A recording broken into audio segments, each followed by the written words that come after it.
Yeah. You gotta work. You gotta work, grind, shine, it's mine. Gotta show everybody it's my time. Getting here, you gotta work, grind, shine. Never mind who talking down, cause they lying. Don't talk, you gotta work. Let the conversation begin. This is Let's Talk with your host, Carl Lee. Welcome, ladies and gentlemen. I'm Carl Lee, and I'm your host. Let's Talk is a deep dive into sports, culture, and social issues and how they connect and shape today's society. I'm super excited about one of our guests, and that would not be Hollis Lewis, because he enlightened me on something that I would have liked to have thought that I could have come up with, because my life has been in sports, but maybe because my life was so deep into the participation of it that maybe I missed it, or maybe my brain just doesn't work as well as his does and I didn't come up with it. So I'm going to have Hollis introduce himself, and then Pastor Watts will introduce himself, and Pastor, after you tell us all the good stuff about you, jump in and tell the folks kind of the background of the conversation that you and I had. And again, like I said, this comes off of a youth sports show that we had last week with the mayor, Frank Mullins from South Charleston, who funds youth sports, because obviously he sees the value in what it can do. We had a young man and his family here who have benefited from that very funding and source of South Charleston's sports. So Hollis, get us started. Hollis Lewis, I'm local to Charleston. I graduated West Virginia State University, graduated Southern University Law Center. I'm a former judge here in Kanawha County, current West Virginia State University professor, former football coach as well. Pastor. Reverend Matthew J. Watts, senior pastor and the teacher of the Grace Bible Church. I've been serving there for the past 28 years. I'm a son of grace in the ministry over 38 years ago.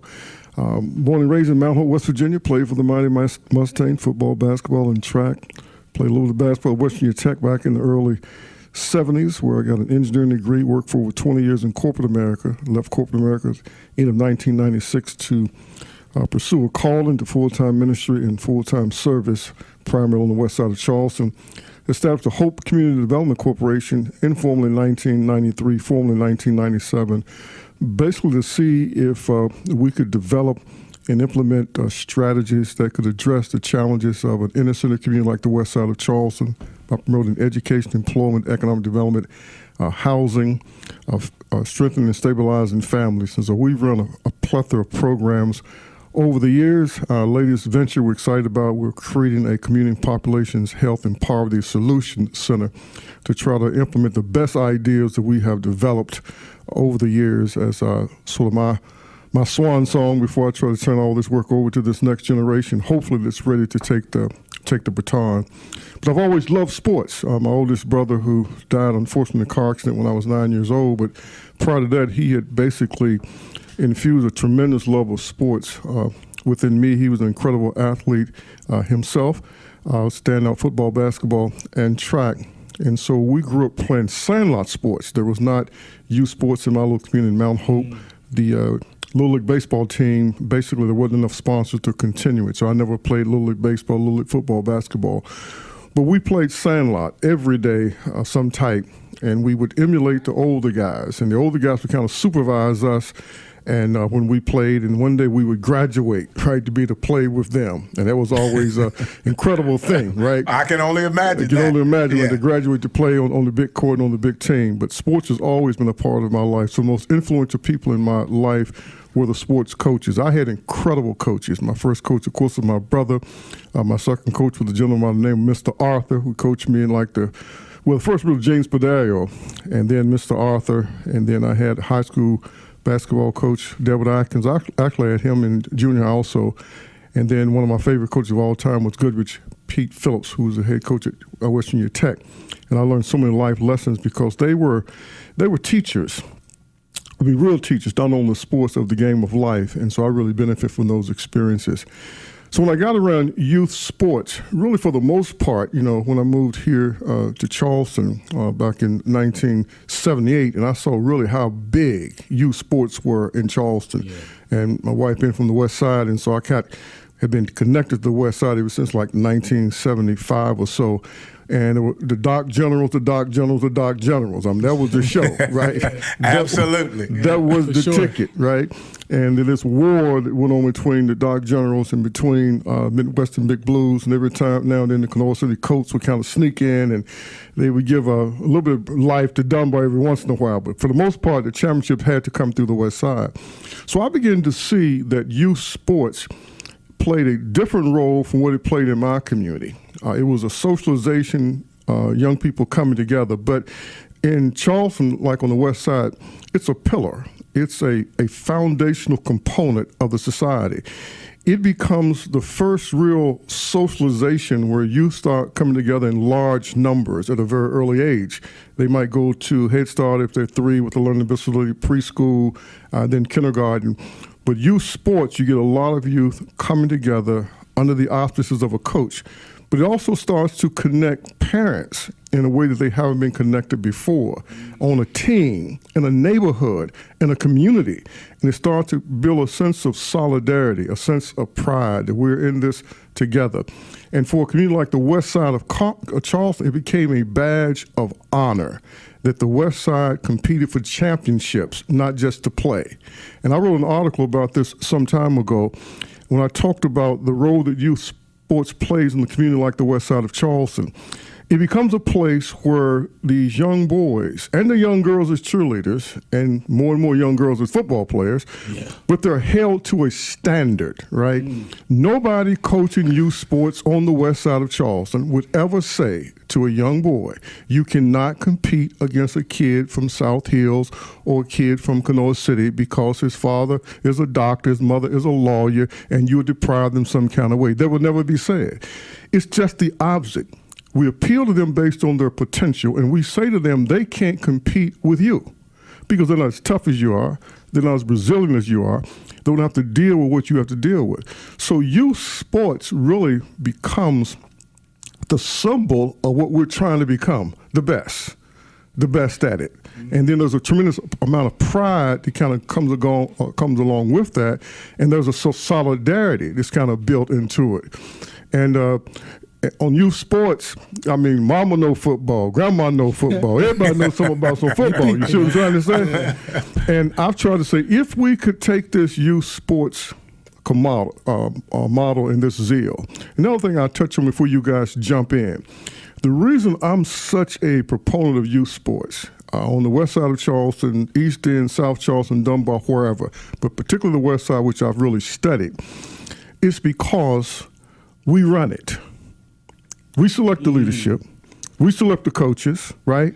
We do it ourselves. The mothers, the aunts, they do the cheerleaders. We don't ask anybody to come in and run it for us. We demonstrate that we can run something and that we can produce a quality product. And so it becomes the feeder system for middle school and the feeder system for high school. So goes youth football. So goes the future of middle school and high school football. And that's why I personally have gotten involved, because what's happened, people may have meant well, but when they made a major shift a couple of years ago and say to create one team in Charleston, that may have sounded like a good idea on paper, but it wasn't thought through the unintentional consequences. We had 3 teams, West Side, Midwestern, and part of East End, and then the eastern part, Kanawha City. Well, those kids didn't have to go far to practice in Kanawha City. They didn't have to go far to practice at Midwestern.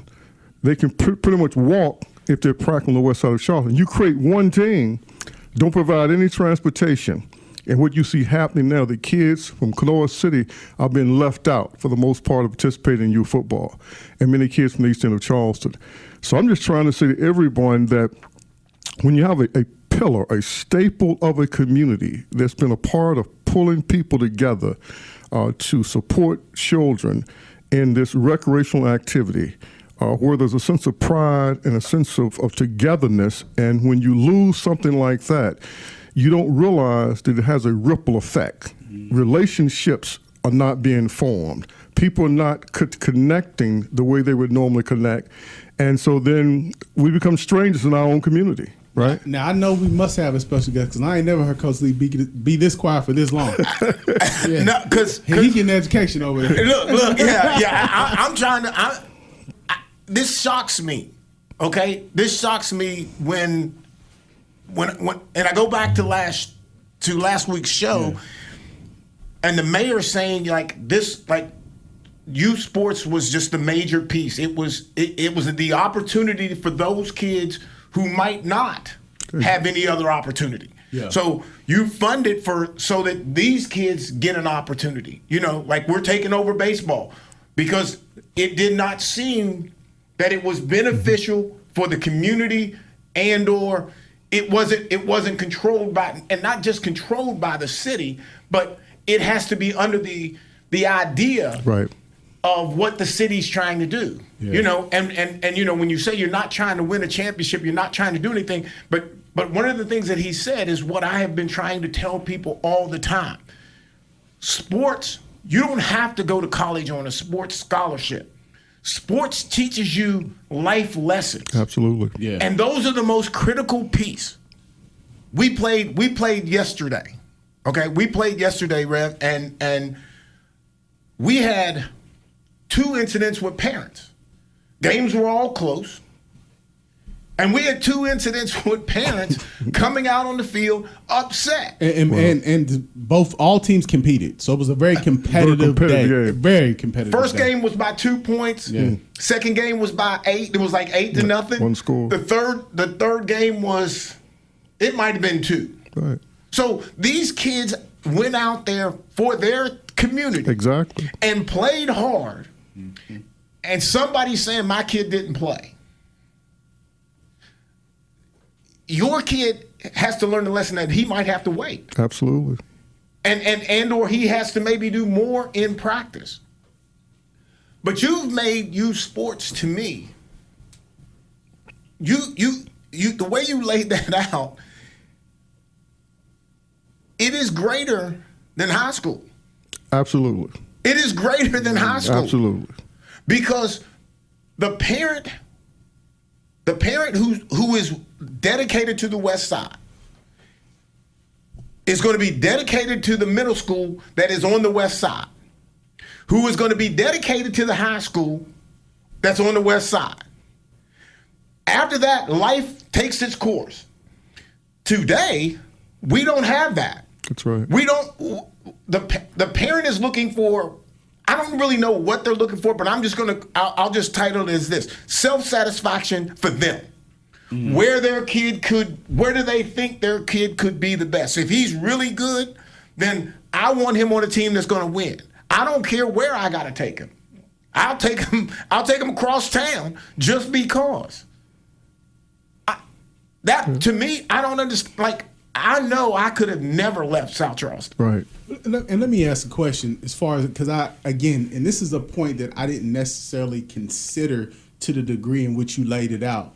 When you talked about the organization as a whole, because when we talk about like youth football, you're not just talking about coaches. You are talking about the cheerleaders. You're talking about the administration. Right. You're talking about the organization. Somebody has to deal with uniforms and concession stands and all those things. And when you talk about that being in the hands and in the control and being operated by the community, how does the community, therefore, how did it escape the community to a degree? Because I played for Western General. Those was, and no offense, Coach Lee, but those were some of the hardest practices I've ever been through as a 6 and 7 year old kid. Yeah, literally, it got no harder than that. I know if I could do that, everything else was manageable, right? So how does an organization that had steeped in so much tradition, not only just winning, but just the pride of it all, how did that get outside of the community's grasp? But before you answer that, let me say this to that point. And I really hate when you say something that is really right. Thank you, I appreciate that. But the thing that one of the things that you said, it is the value of the community. That's staying in the community. That work that you're putting in, that effort that you're putting in, you're not just putting it in for yourself or for your mom and dad. What you're putting it in is for the community. You're putting it in for the other guys and or girls that are playing on the team. You are putting that in. And that is, to me, is where we have lost the reality of what sports is supposed to be. Because if you're a Viking and you're on the field, you're supposed to be playing for the Vikings. Now, I get it. You want to play for a contract, but at the end of the day, you're wearing those horns, and that's what you should be about. You're at South Charleston. You should be playing for South Charleston. Eagles, right. Be the best player you can be is the best thing that you can do. Now, when mom and dad steps in, and again, I'm hoping the moms and dads get this. When you step in and pull your kid out of the community, don't come back and do a community sale in the community like you doing something for the community, because you took a major piece of your child. Mm-hmm. And you made it something that's just an open door policy. I'll play wherever I think I can play the best. Yeah. Right. Am I wrong in that? I think it's creating a problem, and there are going to be real unintended consequences down the line. I think there's going to be resentment, players who set their time. If I was a player at a school, I was a freshman. I put in my time. I was a tackling dummy for 1 year, and I'm a tackling dummy for another year. And then to call my junior year, and I think maybe this is kind of my time, I get an opportunity. I think I've earned it. And then someone just decided, well, I think I'll transfer over here, right? And then instead of me getting the opportunity, I don't get my chance, right? Because the coach perceives they're better than what I think it's going to create a lot of problems that people really haven't thought about. And I think some of the problems are being created even right now. I think in the western part of the county, they've kind of created a problem because they've gotten so many kids that's transferred in down there at that school, which I won't call their name. Yeah. And they're sitting. I will. People are being sitting now that threw for 2,500 yards last year, 25 touchdown passes, and weren't beat out on the football field, right? They didn't lose their job in games and in practice, so I think it's going to create some problems. But to Brother Hollis's point, and Coach Lee, you might remember this, I sort of got drafted into trying to help Westside some years ago. Yep. They were in trouble, right? They were on probation. They'd gotten undisciplined, sloppy. Some things were really problematic, and they were threatened to be basically get the death penalty, have to sit out. Coach Lee helped us. Rick Martin and I got with Coach Lee, got with Eddie Whitehead. We worked out a plan, and they said, if you guys will take over, become the commissioners, then we will let them play. So Rick Martin and I did that. And we went in and read people the riot act, say if the rules say you've got to do this train online, you got to do the train online. We can't be drinking beer after practice on city property. Whole lot of things that was going on. It was part of the just in the culture, right? But things have changed, and people didn't like it. But we got them going. We had to have, it got so bad to where there were fights at practice, not between parents and players, or it's between siblings coming to the practice games, right? So we got all that kind of taken care of. We got them through that year. And the requirement was at the end of the year that there had to be a new administration. There had to be a new board in place, and we the supervisors election. So here's where it kind of fell off the rails. We said to those guys, let us stay with you for one more year, because we saw what was getting ready to happen. The older people, there was a generational gap between the olders and the younger, right? And there was real strong tension. But the older group, they had the historical knowledge. They had the memory. They knew the culture. They knew all of that. And they just kind of got pushed out. It probably was time for them to turn the reins over. But the younger people wasn't ready to take over the reins. They did not know what all it took to run everything, right? And that's where the real disconnect occurred. All of the experience was gone. The younger people kind of came in. And ever since then, it's sort of been in decline. And then outside people come in and they start running things because the people don't feel like that we really know how to do it. So we've lost that experience and that knowledge that was passed on generationally. Because West Side Hollis, guys coached for 35 years. Yeah, guys coached me and could coach my kids. So exactly. Yeah. So that's kind of a part of what's happening. So what we got to do now is, what I'm suggesting is. But let me ask a question on top of that, and because I think we often see this with us right? We are able to build something up. We're able to build it strong and to make it successful. But it always becomes a point where we're not able to actually have that transfer. That's correct. Right? And we see it in music. We see guys build $100, $200, $300 million companies, and then they sell it, and then all of a sudden it just fizzles out. We see it in business. We see in our community, we just don't have that second and third generation of this, whatever this thing is. How do we how do we make those transitions better? And before you answer that, let me add to that to make it even a little bit more complicated. Being the old guy, right? Like we can't stay past our time. That's correct. According to those who are coming in that are younger. But why is it too that the kids that are coming into, the young folks that are coming into leadership roles, why is it that they feel like there needs to be a completely new change, a whole facelift of the whole thing when it's not broken? Mm-hmm. And that's the crazy thing that I don't understand is it's never been broken. Why are you trying to fix it? Why are you trying to change it? I'll give you a simple illustration. I thought I was a pretty good athlete coming up, 3-sport athlete. So I thought I could do just about any type of sport. And when my children were younger, I would take them down to Shawnee. I have 5 kids. They were all close in age, and we'd walk around. I watched the guys playing basketball. I stopped playing competitively. And I watched these old guys out there on the golf course. And I said, I can do that. I know that I can do that, right?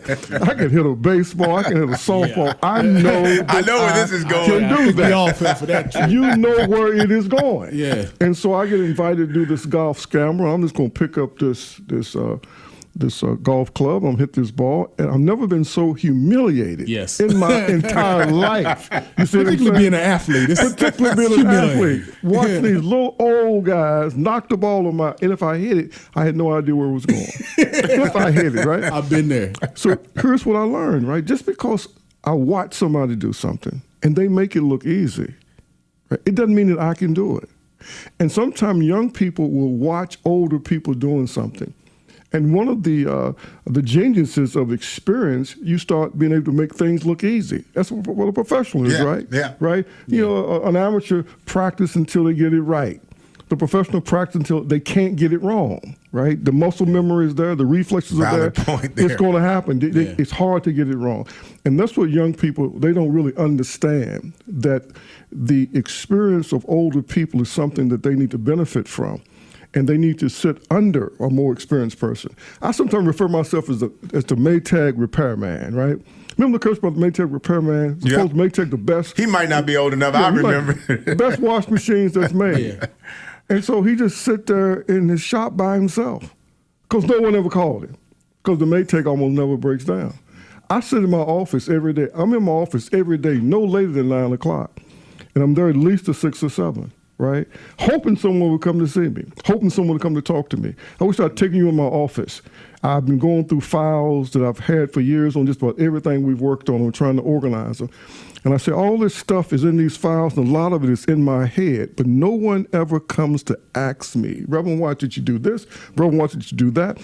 I'm just trying to give away this knowledge. I don't want to take it to the grave, right? But a lot of these younger people don't want to take the time. I got to speak for the younger people now. Yeah, here you go. I got to speak for us now. Hold on now. Here you go. But I do think in some points that if you are an elder in our community, an OG as it were, that it is a responsibility of yours to pinpoint that person who you think maybe have the acumen to do what it is you do, or to at least to carry on some version of what it is you do. And you got to invite them, you got to coax them, and you got to bring them along, even if you got to tug at them a little bit.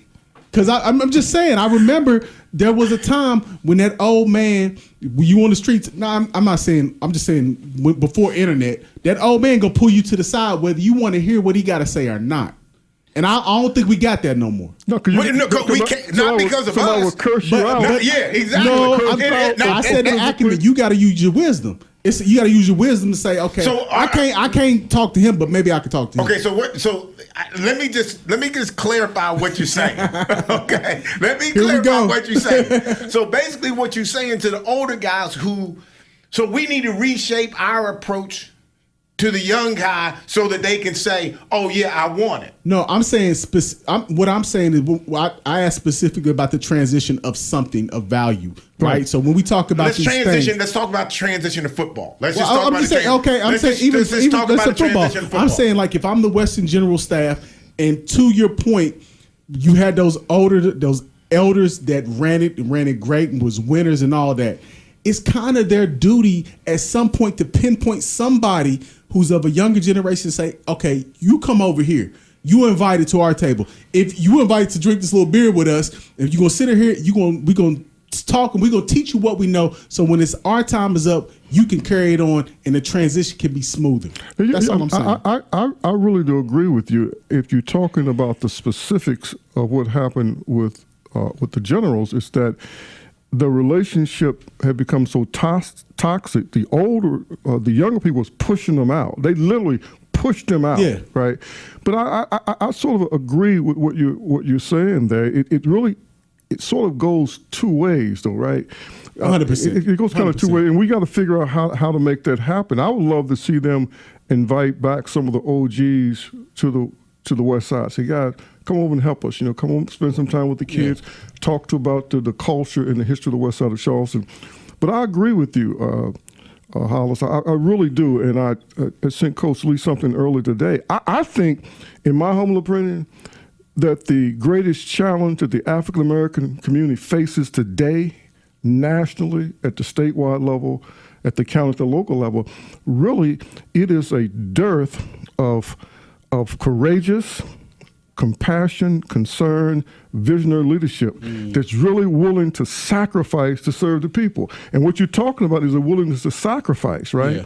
To sacrifice to serve, and that's kind of missing. If you look national, I was just thinking this morning, I'll just be quick with this, right? It's off the top of my head. When I think about when I was growing up as a young boy, the leaders on the national stage, it was more than just Martin Luther King. It was more than just Malcolm X. It was James Farmer. It was James Foreman. It was the great A. Philip Randolph, right? There were a lot of people, right? Whitney Young. They all were major league people on the national stage. It wasn't just King, and people fail to realize that. There was tension between them, but they came together for the March on Washington to put all the differences aside them to have this big production. It's what I'm saying is, you think now, who are the leaders? Who are the champions nationally that really indeed are casting a vision for the people to say, this is what we can do? Where are they at the state level? Where are they at the local level? It is a challenge. Yeah. And we got to figure out, how do we identify young people like yourself and others, because every community needs visionaries. It needs people that will cast caution to the wind, who are not afraid of being misunderstood, criticized, and excoriated, but will do the right thing and say the right thing and try to blaze new trails and let people know that things don't have to be the way they are, that they indeed can change. And I think that's a problem, and I'm hoping that maybe their leadership that will rise up in the youth sports that way. To catch a vision, man, we can't let this fall to the ground. I'm going to say this, and then we'll take a quick break. No, I feel like there's a disregard for the knowledge that someone has. Like, I almost feel like, and I'll use myself as an example. I know football. That doesn't mean I can coach. I know football. If I talk to a player who's playing my position, and I try to explain to him he wants to be able to do what I was doing, and I can't even get him to make the first step. I show him the first step. He tells me no, he doesn't like that. He doesn't want to do it that way. If that's my dad, and you know who we're talking about, but I know what my dad would have said to me. Okay, I ain't judging him. I ain't judging none of that. But I know this: my dad would have slapped me across my head and said, "Boy, you better listen to him." Yeah. I'd kill for that. What we don't really have is we don't have coach to parent to kid. We don't have that. I sit in my office several times at South Charleston with parents, players, trying to explain to the parent of what is going on, and the kids are talking to the parents like they want to talk to me.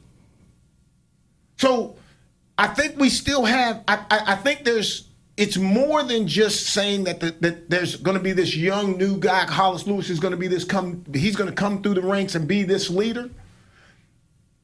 Because the parent is not the same. The parent's not the same. Mm-hmm. The kids don't know no different other than what the parent is allowing them to be. But we'll come back. Ladies and gentlemen, we're going to take a quick break. We'll be right back. This is Let's Talk. Thank you.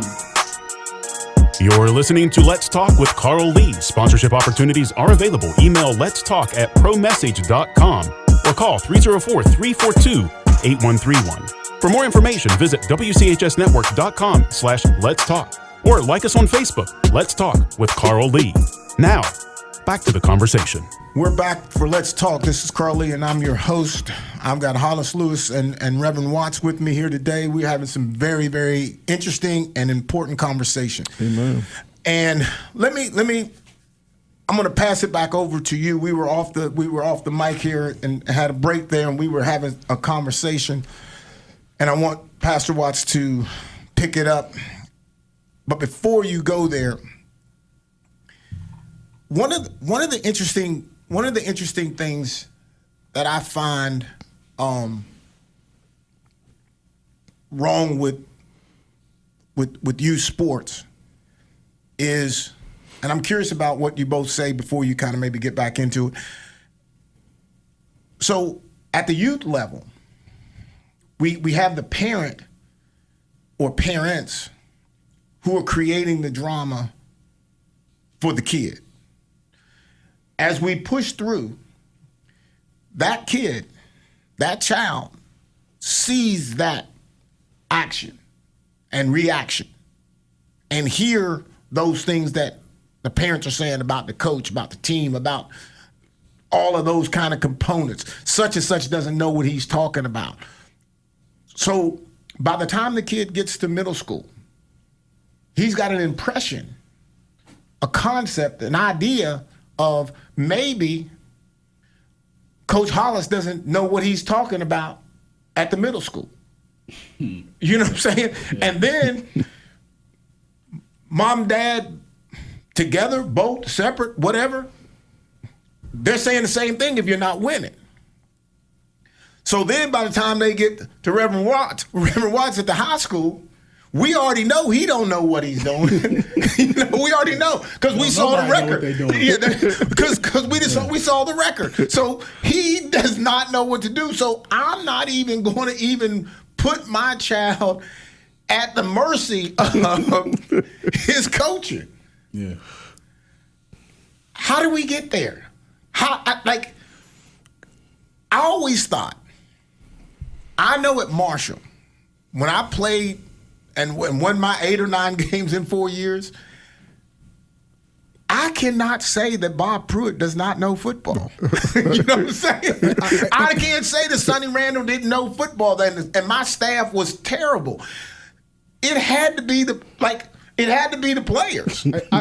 I'll take it back to kind of the point I made earlier is that, and to your point, to use your example, when that kid and their parents in the office and they're talking to you or trying to talk to you and the kid is not even connecting to what you're saying, I think as some semblance, young people are not used to listening to multiple adults. Like the example I gave earlier, growing up in a world outside of the internet where you actually had to go outside and play, you had to listen to your older brother. You had to listen to Miss So-and-so down the street. You had to listen to multiple adults and multiple people older than you. And to the point you made about courageous leaders, I think in the same way we don't have courageous leaders, we don't have Harry Belafonte's neither. Mm-hmm. Because I think we have to cover both ends. And if you understand the civil rights movies, you understand exactly what Harry Belafonte, absolutely, what he did for that in under the guise of something else. And I'm not trying to get deep in that. But what I'm saying is that when we talk about transition to leaderships, we talk about parent to coach to administrator to student athlete relations. It's the fact that we as older people, we have to pull these kids' coattails, if you will. I know any player that ever I taught at a collegiate level or I coached at a youth level of South Charleston. If I see them in the streets, number one, I'm always speaking. And if I see you doing something, I'm pulling your coat. Hey man, what you doing? You smoking that? I'm gonna say something. I ain't gonna tell on you. Or even if you my friend's kid and I don't have the relationship, I'm never gonna be afraid to speak to the youth. And I think sometimes we gotta, just like you said, be courageous. We gotta be courageous with each other and pull that youth coat if you see him acting up, or say something. It ain't got to be disrespectful, and it ain't got to be on Front Street. It could just be a conversation between y'all two. I think OGs don't do that nowadays. Okay, well, I know for a fact that I'm falling in the OG category. I'm older than both of y'all, so. So I know he's alluding to me. No, not necessarily. But yeah. Here's the problem. Okay. No matter how you come, I can't even get respect for my 12 years in the league. So I can't, because what here's the problem. Here's the reality, and let's just put this particular situation as black. It is about black success, period. When someone sees or knows my resume, and I try to step in on only what I know, they don't want that. But that's the issue, though. How is that the issue? It ain't my issue. No, I'm saying the issue is like you got to humanize yourself. What I'm talking about is outside. For example, on a legal matter, I don't have to step in on that legal matter. You said something that I will not. I am not able to. He just like to argue with me. That's all it is. Pastor Watts, we need some prayer over here. He should have been a lawyer. He should have been too. I do like hearing you. Okay, sometimes. You said something that I can't go with. Okay. You said I need to humanize myself. Here's what I know. I am a 50 greatest player at Minnesota Vikings. Facts. Right? Nobody can take it. Yeah. Do I walk around? Do I act like I have any of that? No. No, I wouldn't say that. I don't throw that out there. I am here in West Virginia because I want to work. Yeah. I want to do work. I didn't leave. I came home. Somebody called me to come home to do a job home. I'm in New Orleans. I'm doing radio in New Orleans, and I am fine. You did TV in New Orleans too, right? Yes. I remember. Yes. So I came back to come to State when State was nothing. Yeah. Why? Because I flew in, looked at the team. I saw people who looked like me on that team. And I'm thinking in my mind, they don't understand that they could go to where I've been. Yeah. So I said, I have to go back. So to your verbiage. Yeah, and that was wrong verbiage. Absolutely. But what I'm saying is like, I know our conversations that we've had when I was playing football for you to this day had almost literally nothing to do with football. Absolutely. Nothing. Absolutely. And what I'm saying is that I'm saying like the conversations just on a regular, if I'm seeing somebody in the street, it don't have to necessarily be about law or football or this or that. It could just be on a relationship basis. That's kind of what I'm trying to say. You made a point, if I could just interject something. You made a point earlier, Hollis. I was trying to hold on to that thought in terms of the influence that social media have, that the virtual media have, because young people today have access to all of these different voices. And people don't realize how that's confusing them. They can't even process all this information. So it used to be there are a few major voices that they heard, a few major adult voices. They heard their mom and their dad, they heard their grandparents, aunts, uncles, their teachers, and their coaches. They wasn't hearing all these other voices trying to shape the way they view the world, trying to shape their value system, trying to get them to buy into a worldview, trying to sell them something. This is the overexposed generation. They've been exposed to too much too fast that they don't have the maturity to be to process and understand and to distinguish in terms, filter out what I need to not let in to the way I think in my value system. Secondly, we saw an erosion in authority, right? That there used to be institutions that had authority. The church had authority. Now, people can argue about the church, and I accept the critique and the criticism because we often really fall short. But there was a time that the church symbolized authority for the people. The ministers symbolized authority figures. The church helped to set a moral direction and a tone for the community, right? And it was a part of an extended family. Well, now we're not moving to the third generation that has not had a church experience, don't have a spiritual experience, right? They haven't been under that type of authority. You see what I'm saying? Yeah. And so now it's hard, and let's be honest about it. It's sometimes difficult to get many of our youth to accept authority.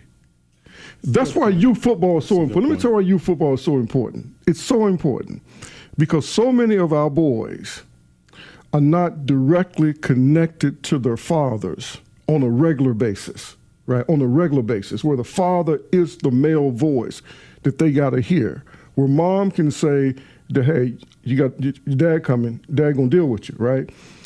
Inside of every boy, there's a need to be able to rebel because you're trying to move from boyhood to adolescence to a manhood. And so that's a natural part of the maturation process. But when there's not a relationship that you have, right, that you value a relationship, you respect the relationship, children obey their parents because of the relationship. They don't want to lose the relationship. Once a child gets to be a teenager, a parent can't do nothing with that child unless the child allows them to do it. Child protection services will come and they will arrest you, right? You can't really, but the kids obey and they listen because they respect the children. I'm going somewhere with this. So what happened with our boys very often, if they're not in youth sports under the authority of a male figure that would check them, grab them every now and then once in a while, they're going to rebel against the police. And that's what's happening. They're going to rebel against the authority of the police. And that's because... And then we got a problem. That's because they don't understand, they don't respect that authority. When they see it, they don't understand to respect it. Is it that they don't respect it? They just don't understand that it's worthy of respect. They don't, because they have not they've not been forced into being respectful to a coach. They don't necessarily have to be respectful to the parent or parents. Who's that cop? To think about this, let me tell you something. Go to the youth practices. I've been going to these youth practices, right? Yeah, we've been there. Yeah. Well, but here's my point is this right here. No, you go to the Charleston Cougars practice, man. These kids are model citizens. The players, they're model citizens. And I tell the teachers sometime, there are children that you can't control in school, but they can control them on the football field. Look at the discipline. You blow a whistle, everybody stop. Yeah. Right? They understand the rules of the game. They understand their rewards and consequences, right? I believe the power of youth sports for boys is because you have men in positions of authority. And these young boys are learning to have to submit to that male authority. Now, the coach has something they want. They want to get in the game, right? They want to get. I watched my son coach his travel football team, and he's a hard coach. I mean, he is a task master. I mean, he drives his kids. And some of those Caucasian parents, they weren't ready for that. They just wasn't ready for their kids being coached that hard because they'd come out of youth football. So what he said to them, you don't understand, we're going to play kids from Georgia. We're going to play kids from Alabama. We're playing kids from these cities. They are aggressive. They are rough. They're tough. And this is not youth football. The first tournament that we went to, and we got out on the field, and our kids were crying. The kids calling our boy, you white boy, you can't play with me. You can't. I mean, the aggressiveness, the roughness, the toughness of how they played. And then the parents begin to understand, if we're going to play in this arena, right, then we've got to be prepared for it. And we can't be intimidated by the aggressiveness of these. So youth sports does so many things for boys in terms of teaching them how to respond to male authority, how to work together. And let me tell you what sports taught me in general, and I'll close with this. I think the best lesson that sports taught me was simply this: to respect people that can do something better than me, no matter how hard I work. There was a guy in my hometown, James Kenny, was still the fastest, the quickest, the most difficult person for me to play. I mean, Archie Talley had nothing on him. As you know, I could do something with Talley because I was growing up trying to guard James Kenny, right? And I had tremendous respect for him because no matter how hard I worked harder than he worked. I practiced harder than he practiced. Go to my home. I shovel snow off the playground in the wintertime so I get out there and shoot and practice my moves. But he was just better. And I learned to respect people that was just better and appreciate the fact that in some cases it's not because I didn't work as hard as I could, but they just had a skill set that I didn't have. Yeah. And I got to respect that, right? And appreciate it and get better. I had the luxury of sharing my career and my love for football with my dad. Like, sometimes your dad has a bigger dream than you have or have a different dream. Me and my dad were, we were in sync. Yeah, we were in sync about where we wanted to go. We wanted to go to Sunday. We knew the path that we had to go through. And so the process was always, we talk about the next day, the next morning after the game, we talked about every mistake. Dad was not interested in any of the good stuff. All he wanted to know was what happened on this play, what happened on that play. We did that from start of my football career till Marshall. I'd have a away game at Marshall. My dad missed 2-3 games maybe in my entire football career. He missed Mississippi State because he could not drive there. He wasn't sure he could drive down, watch the game, and come back. That's how he was. I get back to Marshall, and I'm coming down, sitting at breakfast table. He waiting on me to come and be sitting at that breakfast table. And he would talk to me simply about the plays. Like you, anytime that I was working on my craft, I didn't need anybody. If I told Dad I needed a bench, weight bench, that weight bench was going to be there. Now, he wasn't going to sit there and watch me lift, but he knew that I was going to do that. We don't have, to your point, we don't have a lot of those relationships in the black community. Not taking anything from the white community or any other, but but in the black community, we don't have that shared goal setting and somebody to reinforce you to what you have to do to get there. Because at some point, if you say to me you want to go to college or you're going to college and I'm looking at your work ethic, I can come up to you and say, look, that transition, and we had this show, that transition from high school to college, that ain't no joke. that is no joke. And because when you get to college and realize what that requires, you better love that sport. It's a job. You better love that sport. Yeah. And I had loved football since the first time I saw it with my dad and watching the Cleveland Browns. I loved it. I had no issue with what I wanted to do. I have seen multiple talented athletes multiple talented athletes who just play. They practice when the team practices. That's it. That's it. They're not doing nothing extra. Yeah. And then all of a sudden, when no colleges are showing up, when offers are getting pulled off the table, they don't get it. See, I would argue that we do have those sort of relationships. I just believe. Where are they? Well, I'll say it like this. I just believe it's a lot more pressurized. And I think what ends up happening is that, as far as your transition, your maturation, let's say from youth, You need to stay with some words I can understand. I know what they mean. your journey. There you go. I know now. I know your journey now. from, like, let's say youth sports to actually starting in high school, for that first game when you was actually solidified starting. It was at your breakfast table, essentially, right? It was at your breakfast table. It was at your practice. It was whatever you was doing, to work out and other sports you were playing.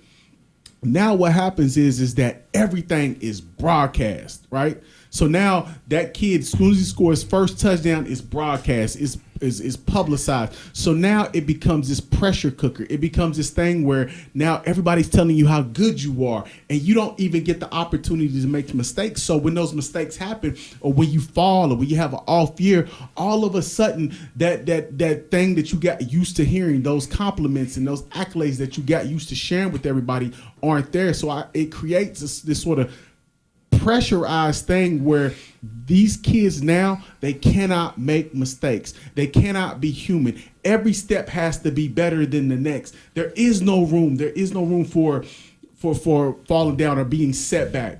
We don't allow kids to make mistakes at any level. And I just think it's different now. And now, because of the parents recognize this, their pressure, their coaching gets harder. It just becomes this thing where we just can't allow these kids to have fun and breathe anymore.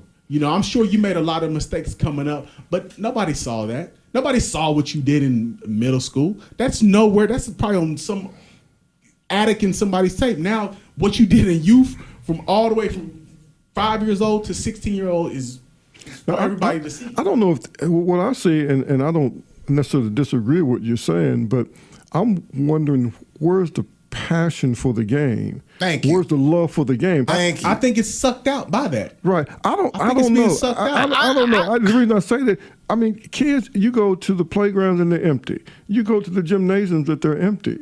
Kids, Okay, I see what you're saying. What I'm saying is that, and maybe that's on us as adults. Maybe we're not spending enough time with them to really get to cultivate that love and that appetite for the game, as Carl said his dad did with him, as my brother did with me.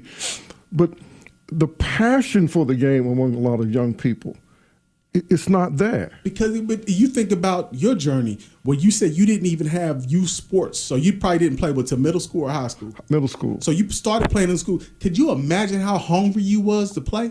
What You was correct. hungry. What I'm saying. And now they ain't hungry because it's all right there. I think you're right. What I'm saying, agree. we played every day. I mean, Because you didn't have a choice. Because we loved it. You just go ahead and play pickup. Go and pick up. We played. I mean, I was there with y'all. We did the Right. same thing because that's all we had to do. And I don't know. Here's what I see. Maybe there may be a disconnect, right? And I wrote about this in the article. What I said in the article was that the adults never supervised us. We were That is a fact. They never supervised us. Never. You see what I'm saying? That's 100%. There might be an older brother, something like that, but we kind of watched the older guys and we mimic what they did, and we learned how to play and that's how you got better watching and emulating. I saw too, and the very valid point that you make, I can attest to that. Robert Alexander was my guy. He was the guy. I'm staring at him walking down the hall. I'm trying to see what is he doing in the morning. He getting up and running in the morning. He going to ride a bike. I'm doing that because he's that guy. I don't know if that visual today means anything because you're watching yourself. You that guy. I guess I'm watching me. Yeah, and I think that's where we have lost it. Is because the moment that you think that you're pretty good, like all of a sudden, there's nobody to watch. Here's what I have concluded is that every idea has kind of a shelf life, right? And there comes a time where there's the paradigm shift. There's changes in the way things happen in a society. Yeah. We're witnessing that with the church. The church will never go back to pre-COVID. It will never go back. A lot of people will not go to church every Sunday, and there'll be a spiritual as anyone that's going, because they can partake of a church service on their phone, on their computer. They can be in their tennis suits, in their jogging suit, in their golf course, and be. So we got to adjust to that. And what I'm trying to say that when it comes to engaging youth in sports, I think we might have to come up with a different model. We might have to organize things better. We might have to have off-season training for young people. We might have to have how we're developing them, right? To say, if you want to be good, then this is what it takes. No one is actually laying out to young people, really, here's what it takes to be an elite athlete. And there's some things that even kids in youth sports should be doing. You need to learn the fundamentals.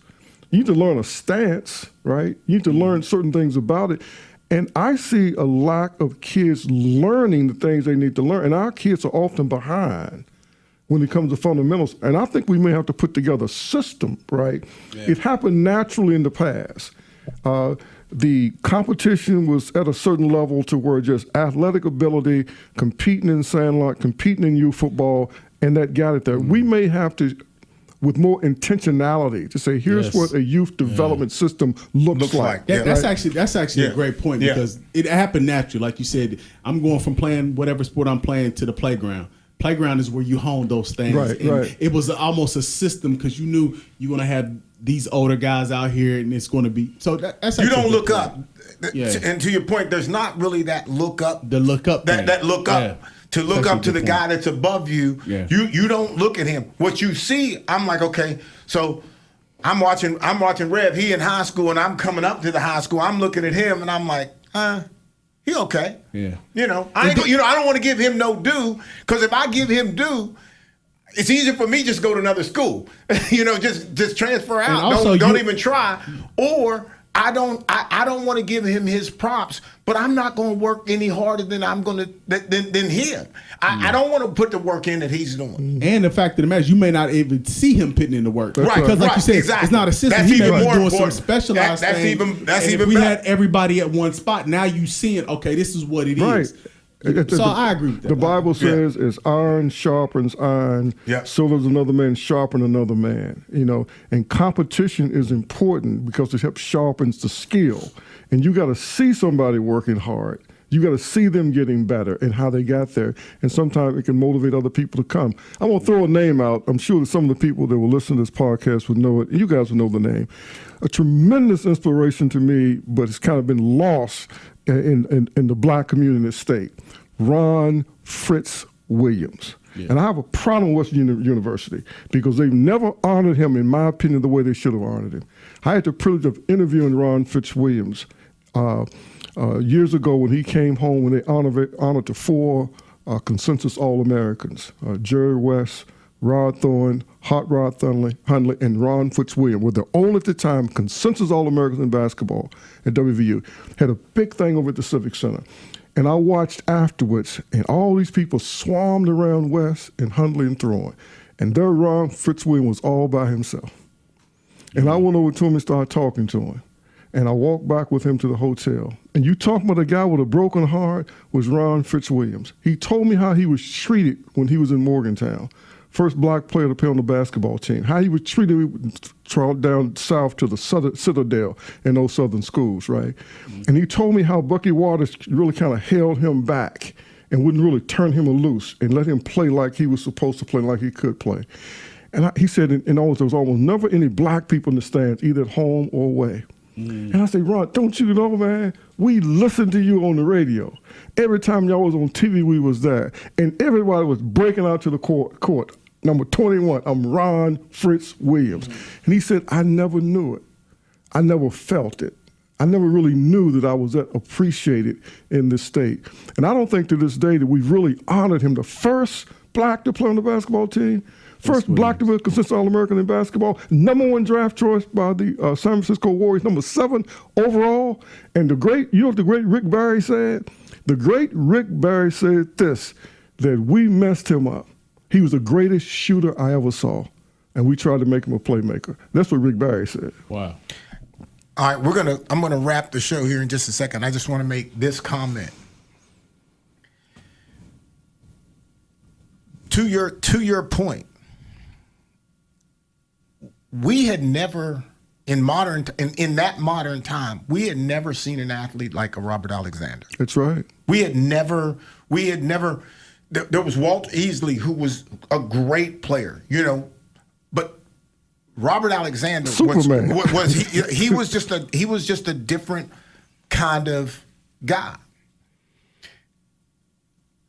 His injury, his drug addiction, all of that, which ties together. Mm-hmm. Those two things are the cause and effect.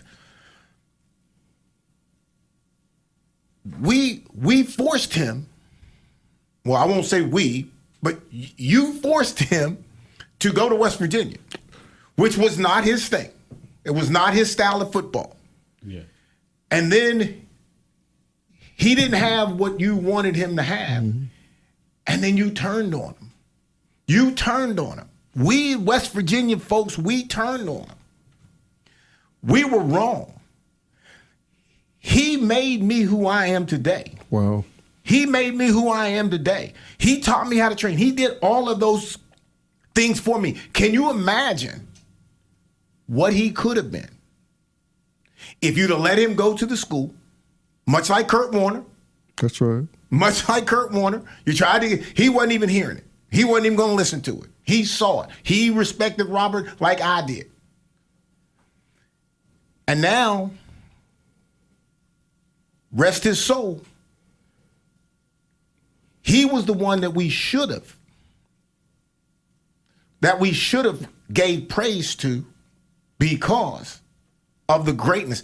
The best back in the nation, mm-hmm. out of South Charleston High School. Out of South Charleston High School. That's wild. And we're going to turn on him. We're going to force him to go to WVU, then get mad because he doesn't do what we want him to do at WVU, and then we're going to turn it back on him. Southern California was salivating for him. Absolutely. Penn State. And that's all of them. And all of them eye back. That's right. All of them eye back. He was in the style of what all them Heismans were, exactly. right? He goes so around Marcus the Allen, exactly. OJ, exactly. There was one more too. It was another Anthony back. Davis. Yeah. And they put him in the beer back in WVU. And you got to be you're a fullback. You're a fullback. Yeah, two fullbacks basically. You just two fullbacks. And he was a good guy. Great guy. He was just a great guy. Yes, he was. All right, well, we got to go. If you want to reach out to me by email. You can hit me up at letstalkcarllee@gmail.com. letstalkcarllee@gmail.com. If you want to text me, 409-422-7539, 409-422-7539. Guys, I appreciate the conversation. It was really good. Thank you, Coach. And we will get back with you again, and we'll be back to talk. All right.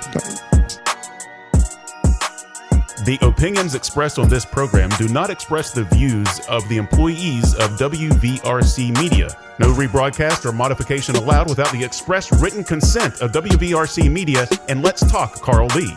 This show is copyright WVRC Media and Let's Talk Carl Lee 2023. Sponsorship opportunities are available. Email letstalk@promessage.com or call 304-342-8131. For more information, visit WCHSnetwork.com/Let's Talk or like us on Facebook, Let's Talk with Carl Lee.